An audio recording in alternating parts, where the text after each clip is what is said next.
السلام علیکم ورحمۃ اللہ وبرکاتہ۔ ربی اشرح لی صدری ویسر لی امری واحلل عقدۃ من لسانی یفقہوا قولی۔ مسلم کی ایک روایت میں ہے کہ رسول اکرم صلی اللہ علیہ وآلہ وسلم نے فرمایا، جب تم میں سے کوئی نماز میں آمین کہے اور فرشتے آسمان میں آمین کہیں اور ان دونوں میں سے ایک کی دوسرے سے آمین مل جائے تو اس کے سابقہ تمام گناہ معاف کر دیے جاتے ہیں۔ اور فرشتوں کے ساتھ آمین کے مل جانے کے معنی یہ بیان کیے گئے ہیں کہ دونوں کے آمین کہنے کا وقت ایک ہو، یا یہ کہ قبولیت کے اعتبار سے دونوں کی آمین مل جائے، یعنی کہ نماز پڑھنے کا اجر یہاں پہ بیان کیا جا رہا ہے کہ اگر آپ نماز کے بعد آمین کہتے ہیں اور اللہ کرے کہ آپ کا آمین فرشتوں کے آمین کے ساتھ مل جائے تو تمام جو پچھلے گناہ ہیں وہ معاف کر دیے جائیں گے۔ تو نماز کی ہم نے کوشش کرنی ہے کہ نماز ہم نے کسی بھی حال میں نہیں چھوڑنی ہے۔ میرے بہنوں اور بھائیوں، آج ہم نے پڑھنی ہے سورہ بقرہ کی آیت نمبر 34۔ وَإِذْ اور جب قُلْنَا کہا ہم نے لِلْمَلَائِکَةِ فرشتوں سے اسجدوا سجدہ کرو، لی آدم آدم کو، فسجدوا تو انہوں نے سجدہ کیا، الا سوائے ابلیس کے، ابا اس نے انکار کیا، واستکبر اور بڑا بننا چاہا، وکان اور ہو گیا من الکافرین کافروں میں سے۔ اور جب ہم نے کہا فرشتوں سے سجدہ کرو آدم کو تو انہوں نے سجدہ کیا سوائے ابلیس کے، اس نے انکار کیا اور بڑا بننا چاہا اور وہ کافروں میں سے ہو گیا۔ اس سے پہلی جو ہم نے آیات پڑھی ہیں سورہ بقرہ کی آیت نمبر 30 سے لے کے 33 تک، اس میں اللہ تعالیٰ نے آدم علیہ السلام کو انٹروڈیوس کروایا اور بتایا کہ اللہ تعالیٰ نے فرشتوں کو بتایا کہ میں زمین پہ اپنا خلیفہ بنانے والا ہوں۔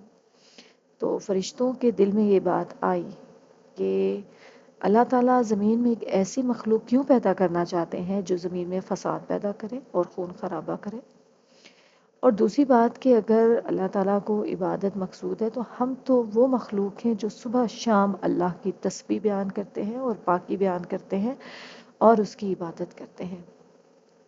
تو اس کے جواب میں اللہ تعالیٰ نے کہا تھا کہ میں وہ جانتا ہوں جو تم نہیں جانتے، اور پھر اللہ تعالیٰ نے آدم علیہ السلام کو کچھ چیزوں کے نام سکھا دیے، علم دیا ان کو، اور پھر ان کو فرشتوں کے سامنے پیش کیا اور پہلے فرشتوں سے پوچھا کہ تم ان چیزوں کے نام بتاؤ۔ تو فرشتوں نے کہا کہ بے شک ہم اتنا ہی جانتے ہیں جتنا آپ نے ہمیں بتا دیا۔ تو جب آدم علیہ السلام کو اللہ نے کہا، جو اللہ تعالیٰ نے آدم علیہ السلام کو سکھا دیے تھے کہ آپ ان چیزوں کے نام بتائیں، تو آدم نے وہ سارے نام بتا دیے۔ تو اس سے ہمیں پتہ چلا کہ اللہ تعالیٰ نے جو آدم کو فرشتوں پر جو فضیلت دی وہ کس وجہ سے دی تھی، اس کی بنیاد صرف اور صرف علم تھی۔ علم کی بنیاد پر ہی اللہ تعالیٰ نے آدم کو فرشتوں پر فضیلت دی تھی۔ اور یہ جو آیات اب آگے آج ہم پڑھیں گے، تو یہاں پر پھر اللہ تعالیٰ ایک قدم اور آگے بڑھ کر آدم کی فضیلت بیان کر رہے ہیں، اور ان کو فضیلت دی ہے فرشتوں پر کس طرح سے کہ اللہ تعالیٰ نے فرشتوں کو کہا کہ آپ آدم کو سجدہ کریں۔ ٹھیک ہے، تو یہ آدم کے لیے اللہ تعالیٰ کی طرف سے ایک بہت بڑی عزت افزائی تھی۔ اولاد آدم کو یہ احسان جتلاتے ہوئے اللہ تعالیٰ نے فرمایا ہے کہ اس نے فرشتوں کو حکم دیا تھا کہ وہ آدم کو سجدہ کریں۔ بہت سی احادیث میں بھی اس کا ذکر ہے۔ اسی طرح ایک حدیث میں ہے کہ موسیٰ علیہ السلام نے اللہ تعالیٰ سے فرمایا، اے اللہ مجھے وہ آدم دکھا جنہوں نے ہمیں اور اپنے آپ کو جنت سے نکلوا دیا تھا۔ تو اللہ تعالیٰ نے موسیٰ کو حضرت آدم علیہ السلام کا دیدار کروا دیا۔ تو انہوں نے کہا کہ کیا آپ ہمارے باپ آدم ہیں؟ تو آدم علیہ السلام نے کہا ہاں۔ موسیٰ علیہ السلام کہنے لگے، آپ ہیں جن میں اللہ نے اپنی طرف سے روح پھونکی اور آپ کو تمام چیزوں کے نام سکھائے اور جنہیں اپنے فرشتوں سے سجدہ کروایا۔ جب اللہ تعالیٰ نے فرشتوں کو حکم دیا کہ وہ آدم کو سجدہ کریں تو یہ حکم ابلیس کے لیے بھی تھا، اگرچہ وہ ان کے عنصر میں سے نہیں تھا، لیکن وہ فرشتوں کے ساتھ مشابہت اختیار کرنے اور ان جیسے جو کام تھے وہ سر انجام دینے کی وجہ سے بھی وہ اس حکم کا مخاطب تھا اور اس کی مخالفت کی وجہ قابل مذمت قرار پائی۔ آپ کو پتہ ہے کہ اس نے ابلیس نے انکار کیا تھا اس کام سے کرنے سے پہلے، جو ابلیس تھا اس کا شمار جو ہے فرشتوں میں ہوتا تھا۔ کیا آپ کو اس چیز کا پتہ ہے؟ اور اس کا نام عزازیل تھا۔ یہ زمین کے باشندوں میں سے تھا، عبادت اور علم کے اعتبار سے یہ تمام فرشتوں سے بڑھ کر تھا، یعنی کہ یہ جتنے فرشتے ہیں نا ان سے بڑھ کر عبادت کرتا تھا اور علم میں ان فرشتوں سے بڑھ کر تھا، اور اسی وجہ سے تو اس میں تکبر آ گیا۔ تو اب آپ دیکھیں کہ یہاں پر جو ابلیس نے سجدہ نہیں کیا، اللہ تعالیٰ کا حکم نہیں مانا، تو وہ صرف کس وجہ سے نہیں مانا؟ کیونکہ اس کے اندر غرور اور تکبر آ گیا کہ میں علم اور عبادت میں فرشتوں سے بھی بڑھ کر ہوں، تو یہ آدم جس کو مٹی، بدبودار مٹی سے، گلی سڑی مٹی سے پیدا کیا گیا ہے، میں اس کو سجدہ کیوں کروں؟ جبکہ جو اصل چیز تھی وہ تو یہ تھی کہ وہ اللہ کا حکم مانتا ہے یا نہیں۔ اور اپنے اس علم اور عبادت کی وجہ سے ہی وہ تکبر میں مبتلا ہو گیا۔ اس کا تعلق فرشتوں کے ایک ایسے خاندان سے تھا جس کا نام جن تھا، یعنی جنوں کی ایک قسم سے تھا۔ یہ اطاعت تو صرف اللہ کے لیے تھی نا، اور سجدہ آدم کے لیے تھا۔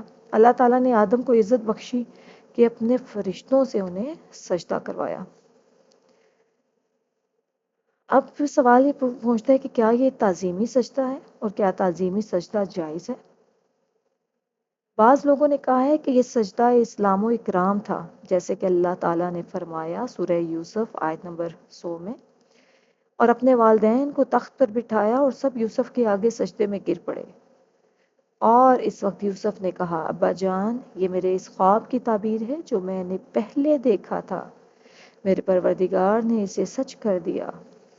اور سابق آمتوں میں اس کا تعظیمی سجدہ جائز تھا، مگر ہماری شریعت میں اس کو منسوخ کر دیا گیا، یعنی کہ جو پہلے شریعت تھی اس میں اس کا تعظیمی سجدہ جائز تھا، لیکن جو ہماری شریعت ہے اس میں اس کو منسوخ کر دیا گیا ہے۔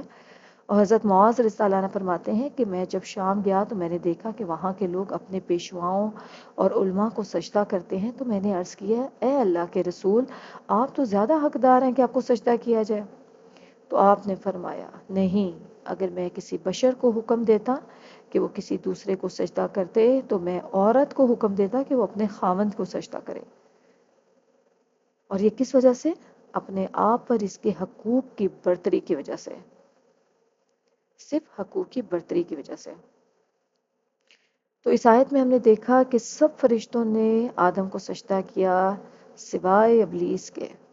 اس نے انکار کیا اور تکبر کیا اور وہ کافروں میں سے ہو گیا۔ اللہ تعالیٰ نے آدم علیہ السلام کو جو عزت عطا فرمائی تھی، تو اس کی وجہ سے اللہ کے دشمن ابلیس نے آدم سے حسد کیا اور کہا میں ناری ہوں اور یہ خاکی ہے۔ گناہوں کا آغاز کس سے ہوا؟ تکبر سے ہوا۔ اللہ کے دشمن نے تکبر کیا اور وہ آدم کو کیوں سجدہ کرے؟ اور یہ تکبر جو ہے کتنا بڑا گناہ ہے کہ آپ نے ایک حدیث بھی سنی ہوئی ہوگی اس کے بارے میں، صحیح حدیث میں ہے کہ جس کے دل میں رائی کے دانے جتنا بھی تکبر ہوا وہ جنت میں داخل نہیں ہوگا۔ یہ ابلیس کا تکبر، کفر اور عناد ہی تھا کہ جس نے اسے اللہ تعالیٰ کی رحمت اور اس کی بارگاہ اقدس سے دور کر دیا۔ تو دیکھیں یہ کتنا بڑا گناہ ہے کہ وہ ابلیس بھٹک گیا، کس کی وجہ سے؟ صرف اس بیماری کی وجہ سے، اس تکبر کی وجہ سے، کیونکہ غرور اور تکبر نے اس کو سجدہ نہیں کرنے دیا اور وہ بھٹک گیا، اور آج تک بھٹکا رہا ہے لوگوں کو۔ اللہ تعالیٰ ہمیں بھی اس تکبر سے بچنے کی توفیق عطا فرمائے، کیونکہ حدیث ہے کہ جس کے دل میں رائی کے دانے کے برابر، یعنی رائی کا دانہ کتنا چھوٹا ہوتا ہے، اس کے برابر بھی اگر تکبر ہے تو وہ جنت میں داخل نہیں ہوگا۔ اللہ تعالیٰ ہم سب کو قرآن پڑھنے، اس کو سمجھنے، اس کو سیکھنے، اس پر عمل کرنے اور اس کو آگے پہنچانے کی توفیق عطا فرمائے۔